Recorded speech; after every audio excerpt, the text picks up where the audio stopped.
everyone, welcome to CCD-NL webinar today, 2nd of July 2020.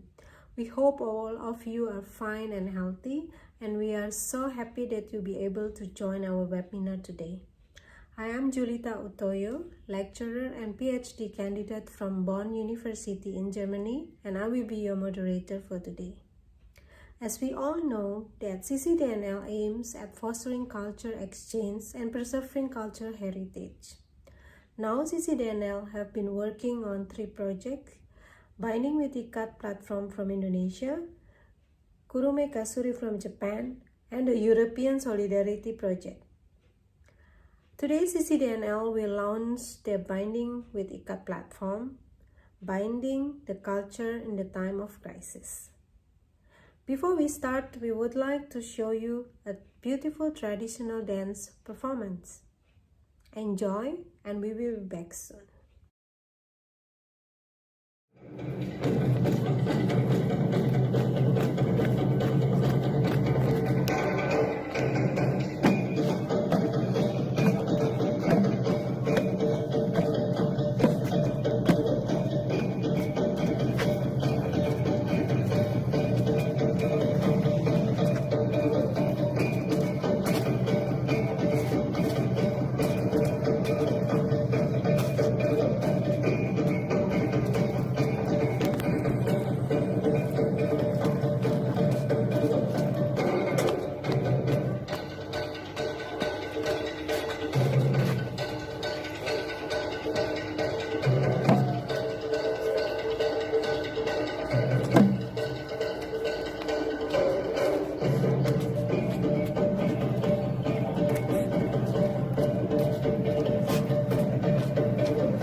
So let's start the discussion with our amazing panelists that we have today. We have 5 panelists with us. Mrs. Yetty.haning, Mr. Kyoso Shimogawa, Ms. Nikkie Wester, Mrs. Selviana Boi Dao, Ms. Zhou. Thank you to the panelists who are joining us today. So let's start with the discussion with our panelists today. We have 4 panelists with us. Mrs. Yetty.Haning, Mr. Kyoso Shimogawa, Ms. Nikkie Wester, Mrs. Selviana Boi Dao. Thank you so much for all panelists that you'll be able to join us today. I start first with Mrs. Yetty.Haning. Good afternoon. Selamat siang. Mrs. Yetty is the Executive Director and Founder from CCD-NL. She has established and leading a number of international organizations and foundations in the Netherlands and in Indonesia. She has also conducted an extensive studies on cultures and heritage in Laos, Cambodia, Indonesia, Japan, and India. So, Ms. Yetty, would you share with us the goals of CCD-NL and the current activities, as we know you have various focus currently? Thank you, Julita, for leading the meeting today. Good afternoon, ladies and gentlemen. On behalf of board members, interns, and volunteers at CCD-NL, I would like to extend our gratitude to all of you for joining us today. CCD-NL's main goal is to foster a commitment of public and private institutions in the Netherlands and beyond to promote the development of cultural heritage, in particular in peripheral areas, for better economy and sustainable development. CCD-NL began this work in September 2017 by establishing its first 5 years project focused on the preservation of ikat weaving in East Nusa Tenggara, Indonesia, connecting to the Netherlands. By digging on the history of how the Netherlands and Indonesia connections with ikat to a present life for a better future. Later in 2019, we also established a connection with Kasuri and ikat technique in Japan. Within this 5 years project on preserving ikat, we hope to work with countries that have strong history with ikat and how they can learn from each other in preserving these ancient weaving techniques. We have created a number of activities since 2017 with the objectives to empower ikat artisans to continue to preserve their cultural heritage that brings sustainable livelihoods. Besides working with artisans, we also work with local leaders, policymakers, cultural institutions, as well as academic institutions to ensure their commitments toward preserving ikat as a cultural heritage for sustainable development. Just like many other cultural institutions, CCD-NL is also affected by the corona crisis, where our projects and activities are cancelled and postponed. Thus, to adapt to the current crisis, we established a platform aimed at connecting artisans, where we also connect with the artisans from other European countries to show solidarity and how they can learn from one another. The second question, currently we face this pandemic situation. So what is CCD-NL plan in the new binding ikat platform that will be launched today? As I mentioned earlier about the platform, the newly established ikat platform at CCD-NL is aimed to respond to the corona crisis by connecting artisans to share their experience in how they cope with the crisis, what are the lessons to be learned from each other, and how the platform can be meaningful for them in the time of crisis. The platform is also served as a gateway for the artisans to connect with the outside world, to build networks, and also to market their crafts. The platform is a pilot project that is launched today until the end of July 2021. During this pilot, we will organize workshops, events, trainings, and lectures with various themes conducted by experts and by the artisans themselves. We hope within this timeline of 1 year, we will have enough time to develop strategic plans for the future in how to empower the artisans to work with the designers, makers, and buyers at a larger scale. Next, we will continue the discussion with Mr. Kyoso Shimogawa from Japan. Mr. Kyoso Shimogawa is a Japanese kasuri artisan. He runs kasuri factory called Shimogawa Orimono since 1994 as a third generation. He is passionate about opening up an international market for kasuri and invention a new path for kasuri through the local collaboration. His factory in Yame, Japan is open for the visitors. In this webinar, Mr. Shimogawa will show us the video of his work and patience in kasuri.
バリバリ固まったので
amazing.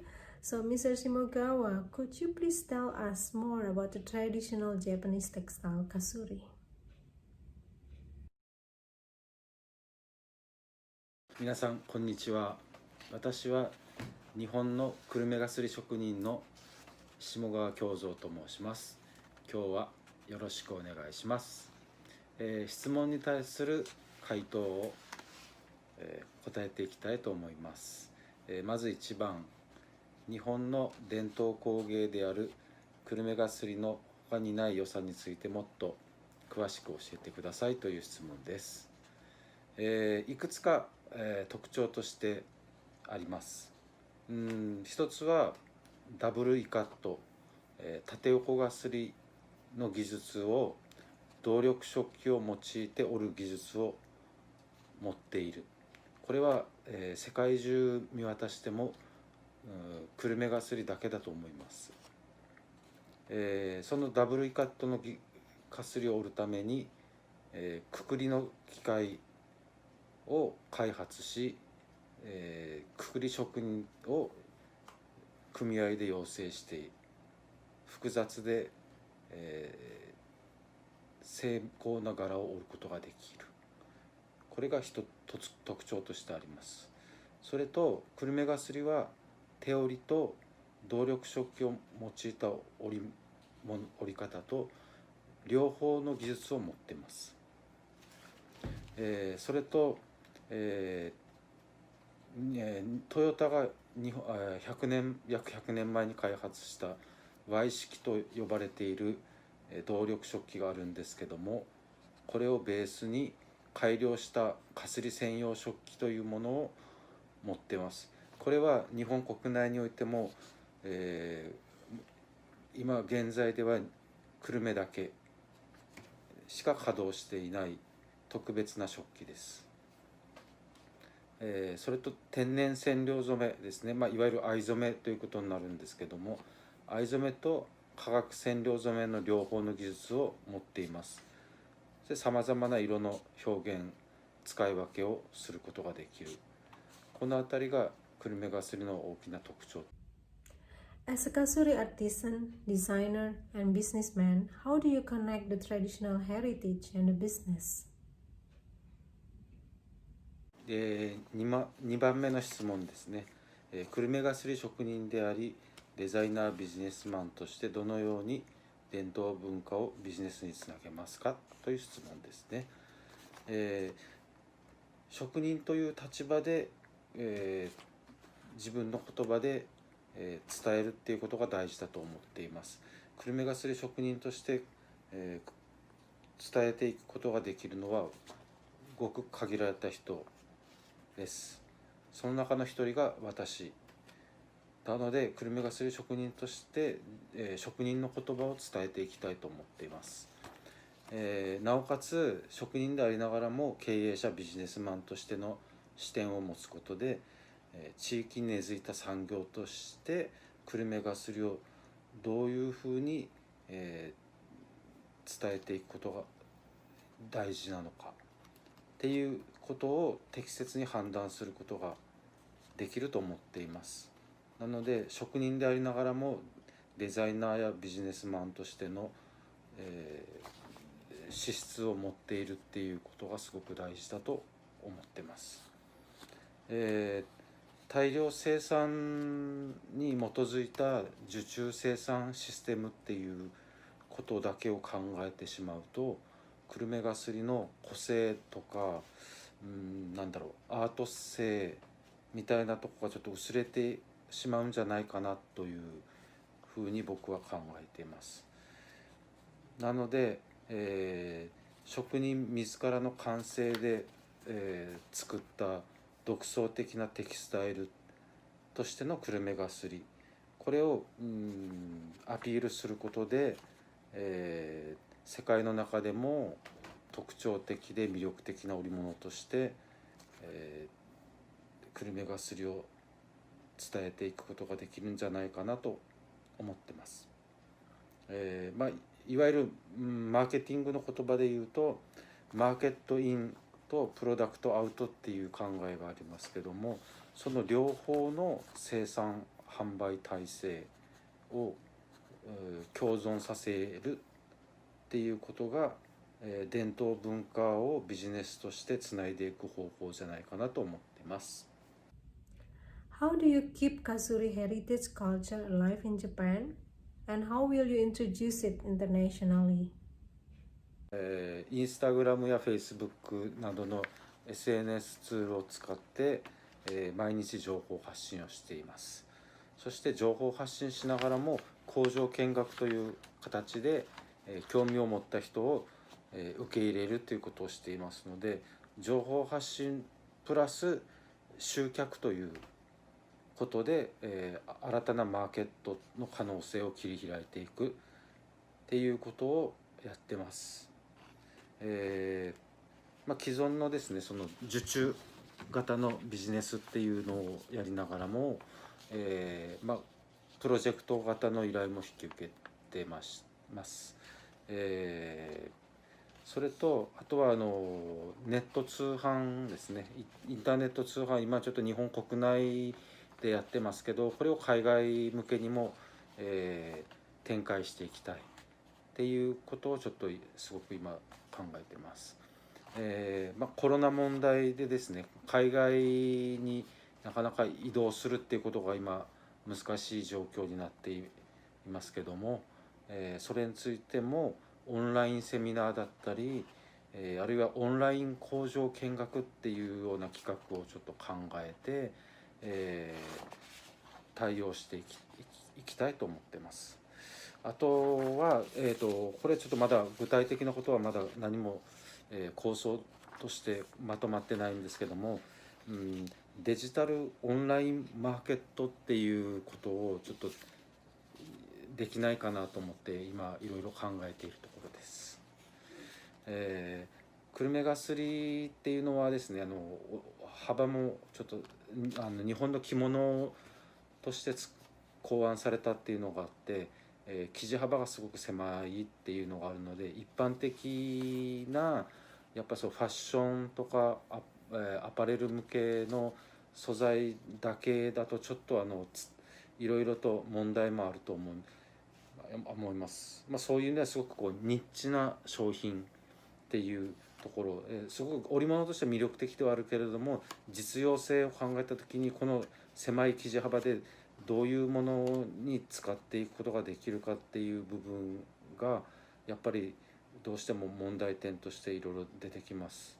ヨーロッパにおいてはもうドイツや、フランス、イタリアなどで大きな国際見本市なんかがありますけども、そういうところに、出展して商談していくっていう方法もとても魅力的なことだとは思っていますけども、先ほど申したように、マーケットインプロダクトアウトっていうことを考えた時に、自分のオリジナルで独創的な織物を作ってそれを、アピールしていくっていうことがすごくちょっとやっぱり久留米がすりの生産を伝統的な製法を守りながら、ビジネスとして、展開していくっていう部分ではやはり受注で全部何でも作ってしまうよりは、オリジナルで自分とこで作った商品を売っていくっていうやり方も大事かなと思っているので、そのあたりのところはちょっと今後課題としてはありますけども、幅広くいろんなビジネスパートナーの方と一緒に、何か魅力的なことをやっていけたらなと思ってます。久留米がすり自体が海外から注目されて、魅力的な織物だっていう風になっていくと日本国内でも、若い世代の人が、職人久留米ガスの職人に憧れるっていうことも増えてくると思いますので、そういう次世代の人たちが、消費者としてあるいはその生産者としてですね関わってくるようになっていけば久留米がすりは産業としてまだまだいろんなことができるんじゃないかなっていう可能性を秘めていると僕は思っています。We will continue the discussion next with Ms. Nikkie Wester. Ms. Nikkie Wester is a textile and future heritage designer from the Netherlands. She wants to stimulate creative thinking and feel inspired about the culture heritage and its history. Ms. Nikkie Wester believes in freedom of possibilities with a focus on current generations and how they add their own individuality to existing culture and therefore shape the future heritage. Before we start with the Q&A, we would like to present you Ms. Nikkie Wester project in the next video. I would describe my work in the following 3 words: graphical, conceptual, and frank.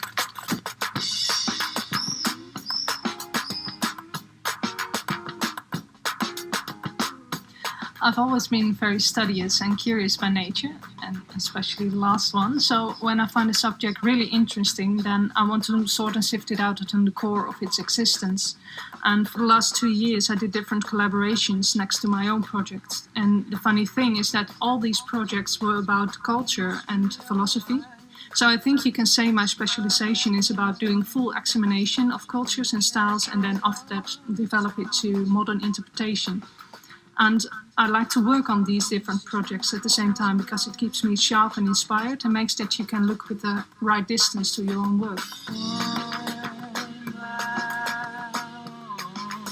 The end results of my projects will always be something to do with textiles, but the studies I make beforehand are made of different materials. And this I do because experimenting with other materials makes you see different applications and possibilities with the concept. And in that way you get more layers into the work you make. And it gives me a deepening which I wouldn't have had if I only experimented with textiles. I get a lot of inspiration from music and melodies. While working in my studio, I non-stop play Radiohead.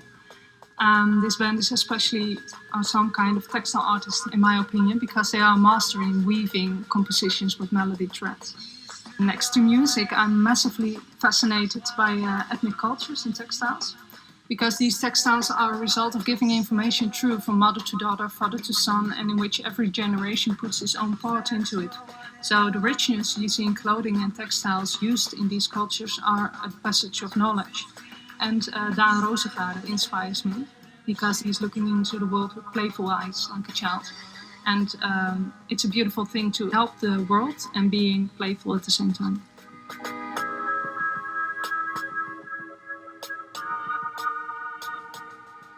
I want to get known for beautiful and inspiring investigations that lead to textile collections, and that people ask me to do research for them and ask me to design for them. And next to that, I want to pass the knowledge about textiles and the techniques to the next generation. For example, we're wrapped around and dry nursed in textile when we get born, and the last thing we do when we die, when we're given to earth, is that we are given to earth wrapped around in the same textile. So it's such a part of our community, and I want to contribute to that.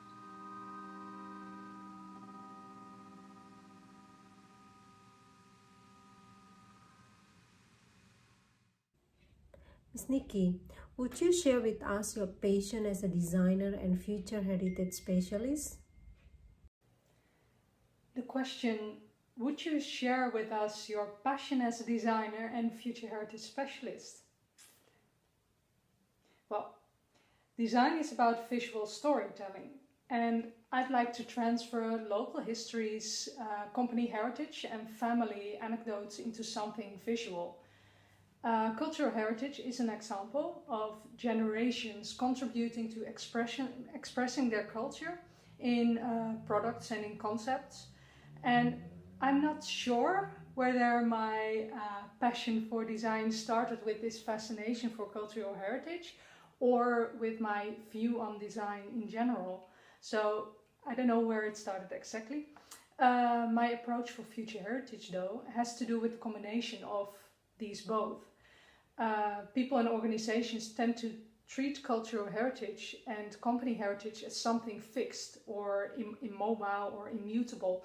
They are missing the fact that generations added something to the value of the current state of the legacy. And by calling it future heritage, as I do with my company, I noticed that suddenly freedom arises to play with the current legacy like it is, and to feel the freedom to add something of your own.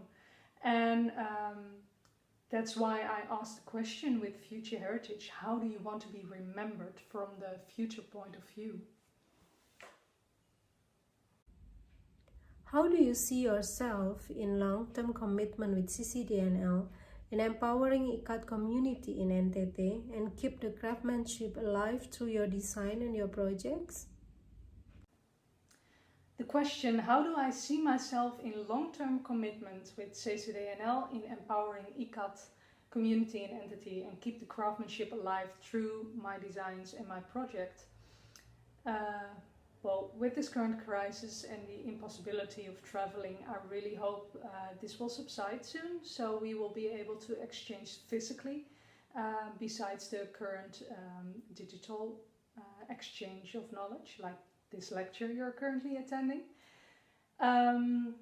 Because I would love to see ICAT in entity itself. I've seen it in the Netherlands during the last event in November of CCD-NL. But yeah, it's something different to see it at entity itself. And when I'm there, I'd love to collect some local stories, the personal stories of the weavers themselves, just to get an inspiration for a current project that I'm doing or for future design that I will be making. But mostly I hope to be able to give lectures to designers on entity and to craftsmen on entity about designing technique and design thinking, and to share tools to empower them, to empower people to shape their heritage and legacy. Something I also do at the Royal Academy as a lecturer since 2013 in The Hague in the Netherlands. Yeah, it's about empowerment, sharing these basic techniques in design that I'd like to transfer to the designers in Indonesia and learn from them. What is your strategy in binding the Indonesian artisans and you as a designer and a heritage specialist in the Netherlands for future? What is my strategy in binding the Indonesian artisans and you as a designer and as a heritage specialist in the Netherlands for the future? That's a very good and difficult question, because with the current status I don't know how this project exactly will take shape, but I really hope to have a conversation. I think it's important to have a conversation about cultural heritage in general and create awareness of your personal heritage, because as soon as you get a grasp of your personal heritage, you're able to add something of your own to it and feel free to play around with it. So that will mean that I would love to have many conversations and many empowerment discussions involved with the artisans and the designers to get these stories out there and to create this awareness. Yeah, so that will involve a lot of conversation, research, and in general awareness of the personal heritage and the ICAT heritage in general. But besides that, I would also love to create work inspired by the technique that I see and the stories that people share with me and the discoveries I do during this whole collaboration, of course. Our last panelist is Mrs. Selviana Boi Dao. She's an Indonesian ikat weaver. She learned the ikat weaving ever since she was 15 years old, and the tradition was given from her mother, and mostly women in the neighborhoods are also the weavers. Mrs. Selviana is the leader of a weaving group named Wahor Hadomi from NTT, Indonesia, and her hopes is to preserve ikat, especially for the younger generation. She's now in Indonesia, in NTT, but unfortunately we only able to do the video of her interviews due to the technical and electricity concern here. Now we will see the interview with Mrs. Selviana that have been done by our team. Baik, perkenalkan nama lengkap saya Selviana Boi Dao. Saya pengrajin dari Indonesia, khususnya Provinsi NTT Kabupaten Belu. Saya sudah menjadi pengrajin sejak saya usia 15 tahun hingga sekarang. Pada tahun 2017 terbentuklah satu kelompok dan nama kelompok Wehor Hadomi. Dalam kelompok ini ada 10 orang. Setiap hari kami tenun. Tenunan yang kami hasilkan dalam kelompok kami berupa selendang dan sarung dengan berbagai macam motifnya. Banyaknya tenunan yang kami hasilkan per bulan, maksimal 4, minimal 2. Hasil tenunan kami diantar ke Dekranasda untuk dipamerkan di setiap pameran. Selain diantar ke Dekranasda, kami juga menerima pesanan dari kantor untuk buatkan seragam. Dan uangnya kami gunakan untuk kebutuhan hidup serta anak sekolah. Keadaan saya masa pandemi ini dilihat dari segi kesehatan saya baik-baik saja, dan lingkungan sekitar juga baik-baik saja. Penghasilan selama pandemi ini sangat menurun karena tidak ada pembeli maupun pemesan. Tetapi saya tetap tenun seperti biasa, karena itu sudah menjadi mata pencarian saya. Dan untuk kebutuhan hidup setiap hari, kami makan apa adanya dari hasil kebun kami sendiri. Kesulitan yang saya hadapi selama pandemi ini, yaitu tidak ada pembeli maupun pemasaran. Begitu pula dalam kelompok saya mengalami hal yang sama. Harapan saya setelah pandemi berlalu, semoga pasaran kain tenun kembali normal, sehingga bisa kembali memenuhi kebutuhan hidup dan biaya anak sekolah. Dan harapan saya kepada CCD-NL Belanda, kedepannya membantu memasarkan kain tenun kami, dan juga terus memperhatikan kelompok saya. Terima kasih.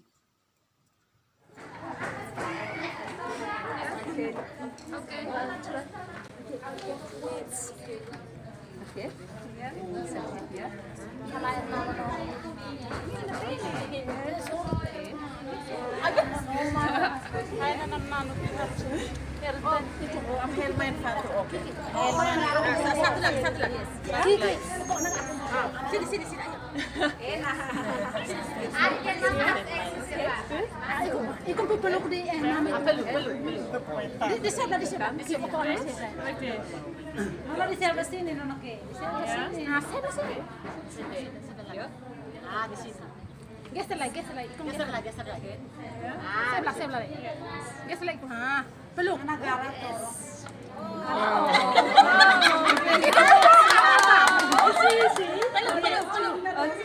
Tarik. Yes. Lihat sini. And then? Ikut geser sedikit. Yes. And how do I like change? Yes. Terusnya di Pegang di sini.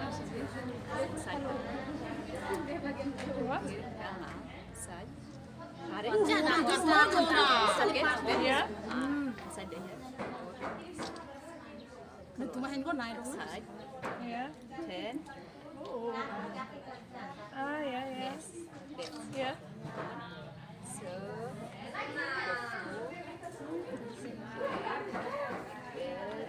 Oh. yes. Oh, smart.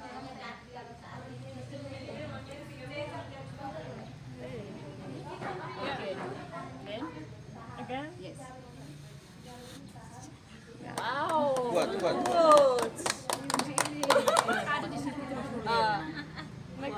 ya. Oh, yeah. Yes. Jadi open. Yes. Okay. Tarik lagi. Yeah? And then like again. Jen, ya. Pas.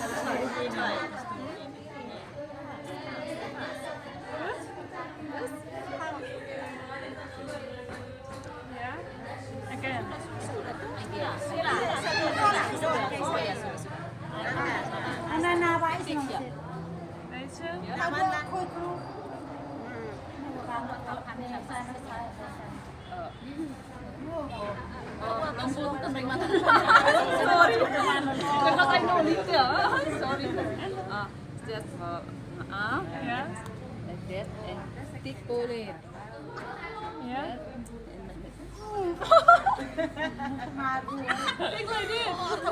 You lock and then you press. Yeah. Like this. Yeah. And then Tekan ini, angkat itu kah? this one out first. Yeah. This, you press this one and pull it out.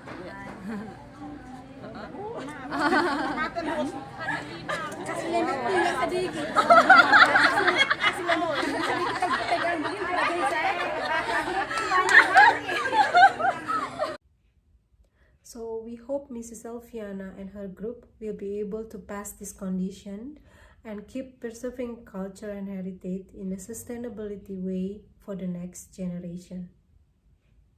So we have so many great explanations from our panelists, and I'm sure this will be also a very valuable information that we can share to the audience, that we can share to the world. We still have some questions coming from our love audience. Thank you so much for your questions. And since we are not be able to answer all these questions in our webinar, we will also answer all your questions later on through social media. So I may start with a question for Mr. Shimogawa from the audience. Mr. Shimogawa, the audience want to know, how will you see yourself as a Kasuri artist to cooperate with a Dutch designer or any other country? はい、じゃあ最後の質問になります。今後どのようにオランダやオランダ人デザイナーと関わり、久留米がすりの未来を作る可能性があると思いますか、という質問です。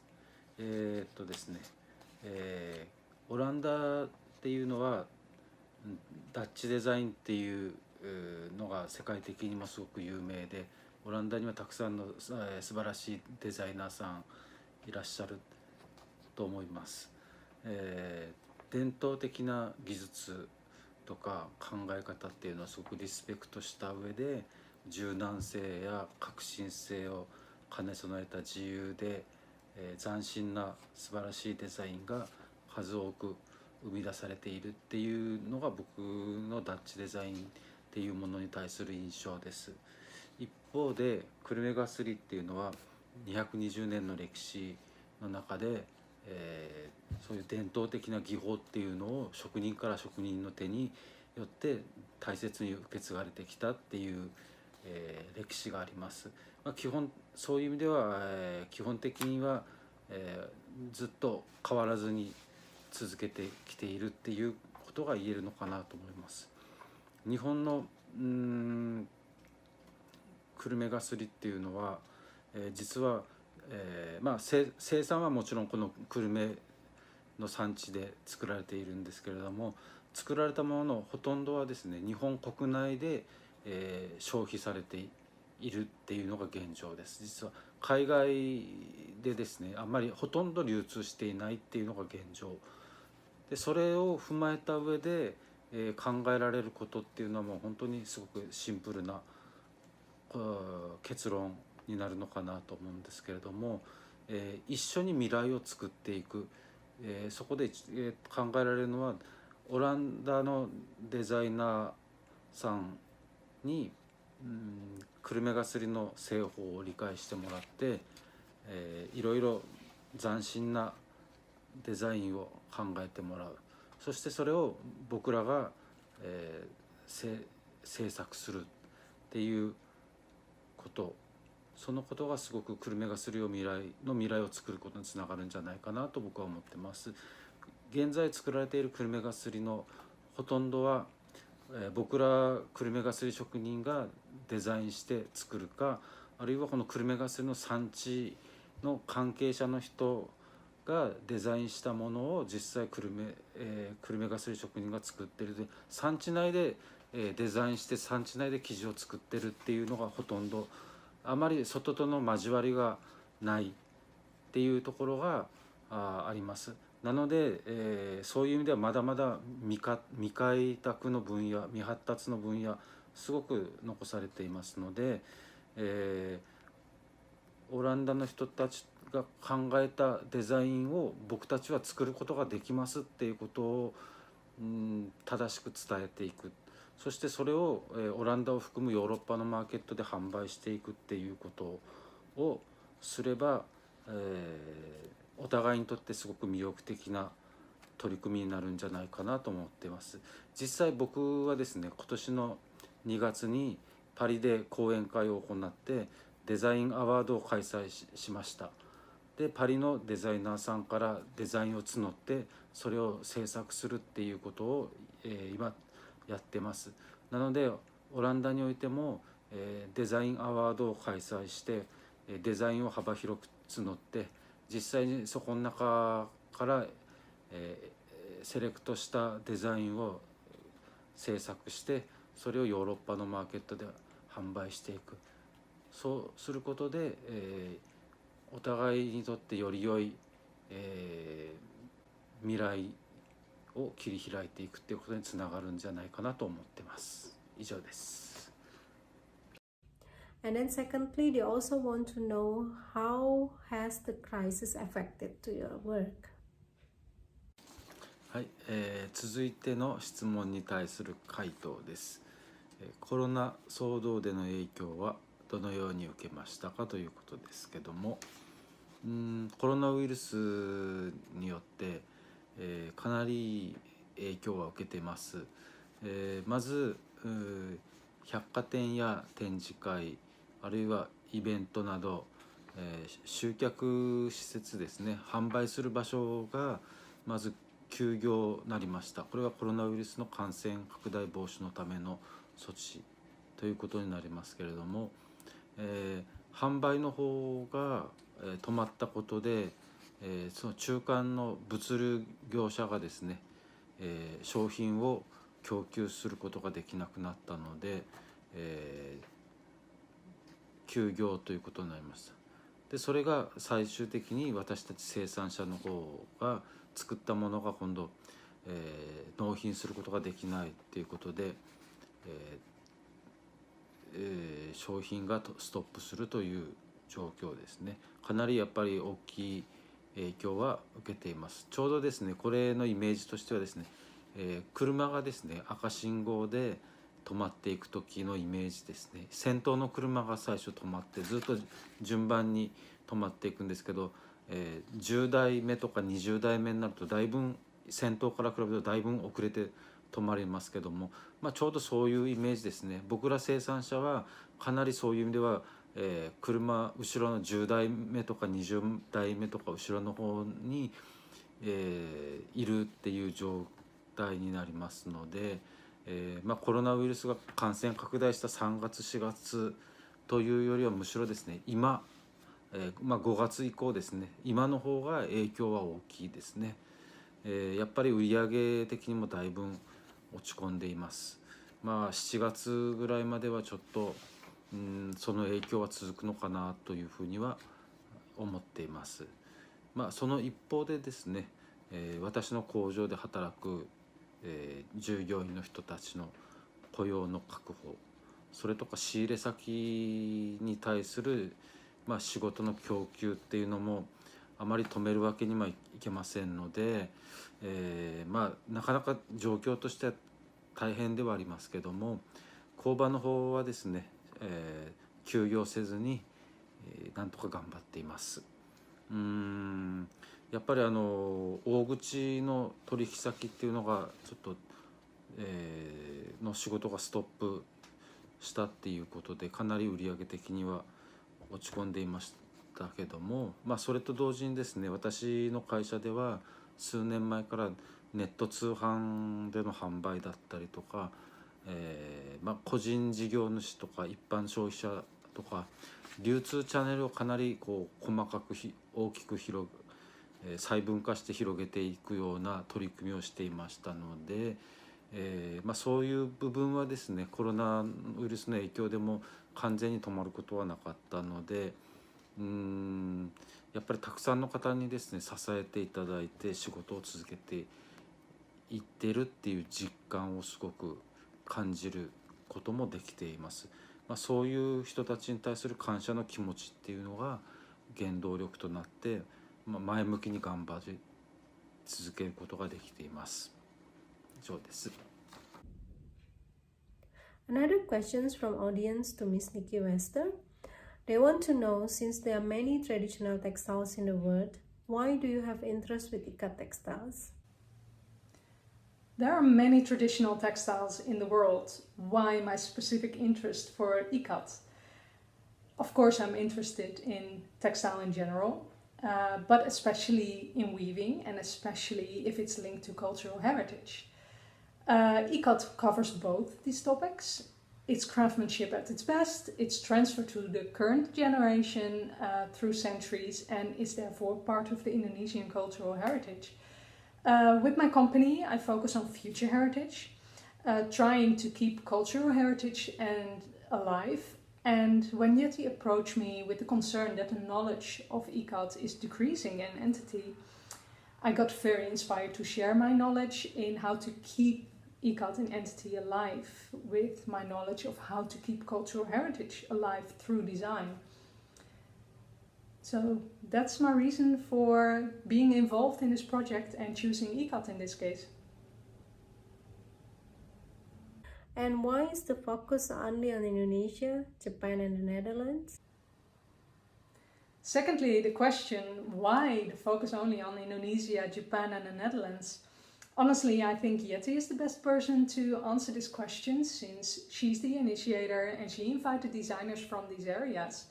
But I can try, of course, to give a reply, because I think it's quite a good idea to start with this selection, to do with the fact that Japanese design, Dutch design, Indonesian artisanry and craftsmanship is very known all over the world and acknowledged for it. So I think it's a good idea to connect designers from these areas to share knowledge with each other and to exchange experiences, just for the goal of growing together and keeping craftsmanship alive, and of course to become better designers and create a bigger platform for these artworks. And secondly, they also want to know, how has the crisis and lockdown been affected into your work? Ooh, difficult one. How has the crisis and lockdown affected my work? Well, these last couple of months have, for all of us, been a roller coaster. I think that's something we share. But I noticed it has been challenging and positive at the same time. First of all, challenging. My target clients are mainly in the food and beverage industry. And since restaurants and hoteliers are very struck by this current crisis and they are struggling, this meant that a couple of my assignments and my upcoming projects did not proceed currently. Well, luckily I had already some projects going on that I could continue with. But then when these projects will finish, I don't have any new starting projects, and that's something that I don't like, this feeling. Because I noticed that contacting new clients in this phase can be difficult, because businesses are waiting to take the next step or to start new projects. So they're not that open to a conversation or to starting new adventures in this phase. Nobody knows. We will talk when this crisis is over, they say. But when will that be? Nobody knows. But at the same time, the positive part is that this period was perfect to reflect and evaluate on goals and plans, and to find a balance between work and home. And I spent many days contemplating and philosophizing and brainstorming with friends and colleagues in the same sector and other sectors, just reflecting on life. And I noticed there's a certain calm and a certain time to plan ahead. So that's a nice thing about this, and I hope everybody notices this or took the time to evaluate. Next is to Mrs. Yetty. We have also engaging question here from the audience. They want to know, since there are many ikat weavers and artisans in NTT, why did you choose Mrs. Selviana's group? Does she represent the community or weaving group in NTT? To begin with the platform, we decided to work with the artisans whom we have worked with, and we hope that through them, they can introduce the platform to others. And indeed, we chose Selviana to work with us. We have been working with Selviana in a few events, starting when we sent Leo de Bruin, a Dutch designer, to conduct a residency in Belo in June 2019, where Leo met with Selviana. And also when we conducted a workshop in the Netherlands in November 2019, Selviana participated by leading a workshop. Selviana is also the head of a weaving group in her village in Belo that we are trying to work with closely. And second questions, they want to know also if there are others weaver or artisans will be able to join this new platform. This is a very good question, thank you. The answer is yes, definitely. The platform is open for other artisans. We hope that the platform can reach out to as many artisans as possible. Now we will have a session with our CCD-NL intern representative, Ms. Zhou. She is a second-year art and culture student from Luxembourg at Erasmus University, Netherlands. She started her internship due to her interest in textile design and tradition. She is responsible for Kasuri project and developing its future. Ms. Husan, could you share with us the new idea and concept of the future project of Kasuri that we think will be very interesting as a way of preserving cultures, especially for the young generation? Hi everyone, I'm Huisan and I'm working as an intern at CCD-NL and I'm mainly responsible for the Kurume Kasuri project. And today I will be giving you more information on the future goals of this project.